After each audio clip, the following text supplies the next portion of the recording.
ഡോക്ടറെ, ഇപ്പോൾ പിള്ളേർക്കൊക്കെ കഴുത്ത് വേദന നന്നായിട്ടുണ്ട്. ഇപ്പോൾ കഴിഞ്ഞ സോപ്പിൽ ഒരു കുട്ടി വന്നിട്ടുണ്ടായിരുന്നു തോന്നുന്നു കഴുത്ത് വേദനയായിട്ട്.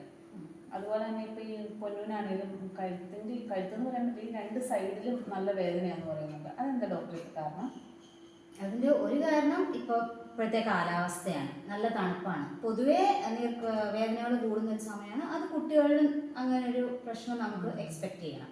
അതൊരു റീസൺ.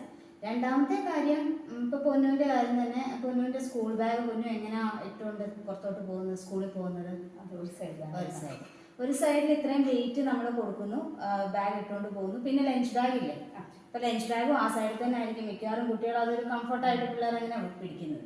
അപ്പോൾ ആ ഒരു സൈഡിലേക്ക് വെയിറ്റ് വരുമ്പോൾ ആ ഭാഗത്ത് സ്ട്രെയിൻ കൂടുന്നു, ബോഡിയുടെ അലൈൻമെൻറ്റ് ചേഞ്ച് വരുന്നു, നട്ടലിൻ്റെ പ്രശ്നങ്ങൾ വരുന്നു, വേദന വരുന്നു.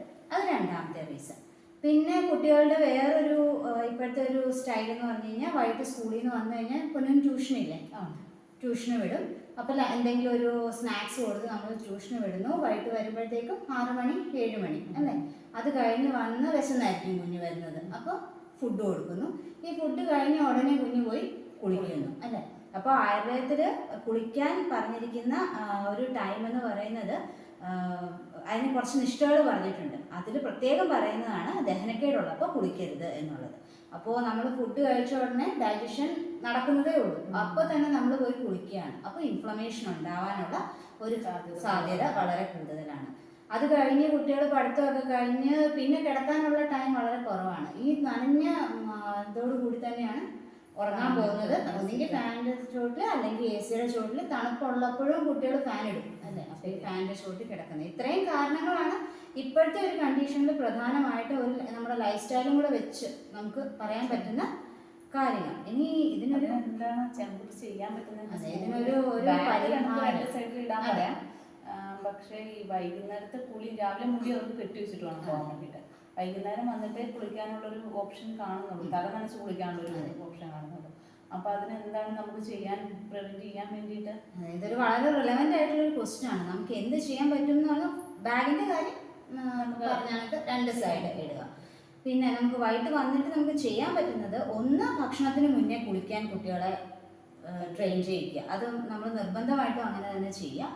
പിന്നെ തല കുളിക്കുന്നത് ഒന്നരാടമാക്കുന്നത് ഇപ്പോഴത്തെ ഒരു സിറ്റുവേഷനിൽ നമുക്ക് കുറച്ചും കൂടെ ചെയ്യാൻ പറ്റുന്ന ഒരു കാര്യമാണ്. പിന്നെ കുളിച്ച് കഴിഞ്ഞിട്ടാണെങ്കിലും തലമുടി നന്നായിട്ട് തോർത്തി ഉണക്കണം. ഇപ്പോൾ കുട്ടികൾ തനിയെ തോർത്തുമ്പോൾ അവർ കറക്റ്റായിട്ട് തോർത്തില്ല. അത് അമ്മമാർ ശ്രദ്ധിക്കണം, തോർത്തി കൊടുക്കണം. രാസനാദി പോലെയുള്ള പൊടികൾ നമ്മൾ പണ്ട് നിറകെ തിരുമ്മി എല്ലാവരും ചെയ്തുകൊണ്ടിരുന്ന ഒരു ഇതാണ്. അത് നമ്മൾ തിരിച്ചു കൊണ്ടുവരണം. അത് നീർക്കെട്ട് കുറയ്ക്കാൻ വേണ്ടിയിട്ട് സഹായിക്കും. അപ്പം നന്നായിട്ട് മുടി തോർത്തി ഉണക്കി രാസനാദി പൊടി പോലെയുള്ള ആയുർവേദ മരുന്നുകൾ നിറകെ തിരുമുന്നത് നീർക്കെട്ട് പ്രിവെൻറ്റ് ചെയ്യാൻ വേണ്ടിയിട്ട് ഒരു പരിധി വരെ നമ്മളെ ഹെൽപ്പ് ചെയ്യും. പിന്നെ മുടി നന്നായിട്ട് ഉണങ്ങിയിട്ട് മാത്രം ഉറങ്ങാൻ വേണ്ടിയിട്ട് പിള്ളേർ ശ്രമിക്കുക. ഇങ്ങനെ കുറച്ച് കാര്യങ്ങൾ നമ്മൾ ശ്രദ്ധിച്ചു കഴിഞ്ഞാൽ നമുക്കൊരു പരിധി വരെ ഇപ്പോഴത്തെ ഒരു ലൈഫ് സ്റ്റൈൽ വെച്ച് നമുക്കൊരു പ്രിവെൻഷൻ ഇതിന് കൊടുക്കുക. പിന്നെ എക്സസൈസ് വളരെ ഇമ്പോർട്ടൻ്റ് ആണ്. കുട്ടികൾക്ക് ചെറിയ മൈൽഡായിട്ടുള്ള സ്ട്രെച്ചിങ് എക്സസൈസ് കുട്ടികളെ കൊണ്ട് ചെയ്യിക്കുക, പ്രത്യേകിച്ച് കഴുത്തിന്, നടുവിന് ഒക്കെ. ആ രീതിയിൽ നമ്മൾ അവരെ ട്രെയിൻ ചെയ്തെടുത്തു കഴിഞ്ഞാൽ ഒരു പരിധി വരെ നമുക്കിതിനെ പ്രിവെൻറ്റ് ചെയ്യാം. Okay, thank you doctor.